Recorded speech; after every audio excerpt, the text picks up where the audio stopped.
कथा का सार यह है कि कोई व्यक्ति तभी महान बनता है जब दुनिया उसके शब्दों पर भरोसा करने लगे। अंगराज कर्ण की वीरता के किस्से पूरे भारतवर्ष में विख्यात थे। कुमार विश्वास यानी कि एक राष्ट्रकवि अंगराज कर्ण के चरित्र के बारे में कहते हैं कि अंगराज कर्ण उस समय के महान योद्धा थे। आज की कहानी एक ऐसी क्रिया पर आधारित है। भारत में एक मान्यता है, एक संकल्प है जिसे तुलसीदास ने बखूबी से बखान किया है। रघुकुल रीत सदा चली आई, प्राण जाए पर वचन न जाई। उस संस्कृति से हम आते हैं जहां अपने शब्दों को बचाने के लिए लोगों ने प्राण तक न्यौछावर किए हैं। महाभारत के समय में कर्ण और अर्जुन के बीच दुश्मनी थी, प्रतिस्पर्धा थी, उसमें भी एक मर्यादा थी। दो एक दूसरे के रक्त के प्यासे थे, लेकिन मर्यादा के बाहर हटकर कर्ण ने कभी युद्ध नहीं किया। अपने मित्र दुर्योधन को वचन दिया था कर्ण ने, अर्जुन को मैं मारूंगा। कर्ण अपने समय का सबसे बड़ा दानी। सुबह सूर्य पूजन के समय जो कोई भी कर्ण से कुछ मांगता था, कर्ण उसे सहज दे देता था। यहाँ तक कि कर्ण ने अपने कवच और कुंडल भी इंद्र को दे दिए थे। एक बार कुंती के मन में विचार आया कि सभी पुत्रों की रक्षा का वचन कर्ण से मांग लूंगी तो यह युद्ध में मेरे सभी पांचों पांडव बचे रहेंगे।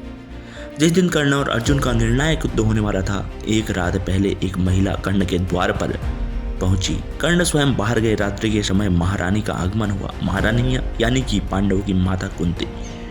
महारानी अंदर आई और रहस्य जाहिर किया कि तुम ही मेरे पुत्र हो। परंतु कर्ण को तो यह बात कृष्ण पहले ही बता चुके थे। कुंती कर्ण से कहती है कि बेटा, कल का युद्ध न करो, इससे मेरे सभी पांडव बच जाएंगे और तुम भी मेरे पुत्र कहलाओगे। परंतु अब बहुत देर हो चुकी है, गंगा का पानी बहुत बह चुका है। यह बात सुनकर ही कुंती आगे चली गई। तभी कर्ण ने कहा, हे माता, यदि कुछ देना ही है तो मैं आपको एक वचन जरूर दूंगा। युद्ध में आपके पांचों पुत्र जीवित रहेंगे, परंतु मेरा एक वचन है, अर्जुन को छोड़कर मैं किसी और को युद्ध में नहीं मारूंगा। इतना कहते ही कुंती वहां से चली गई। सूर्योदय के बाद भयंकर महासंग्राम छिड़ गया। कर्ण ने वचन के मुताबिक चारों भाइयों को परास्त कर वहीं छोड़ दिया, अर्थात उनको जीवित छोड़ दिया। कर्ण के सारथी शल्य ने कहा, तुमने उनको कैसे जीवित छोड़ दिया? तब कर्ण कहते हैं कि यह जिंदगी जीत या हार के लिए नहीं है। यह युद्ध 5 दिनों का नहीं है, यह युद्ध जन्मों का युद्ध मैं लड़ रहा हूँ। मेरा ध्यान मेरे वचन से नहीं हटा है। मैंने ये 4 महारथी जो युद्ध भूमि में छोड़े हैं, ये मैं अपनी माँ के चरणों में 4 फूल अर्पित कर रहा हूँ।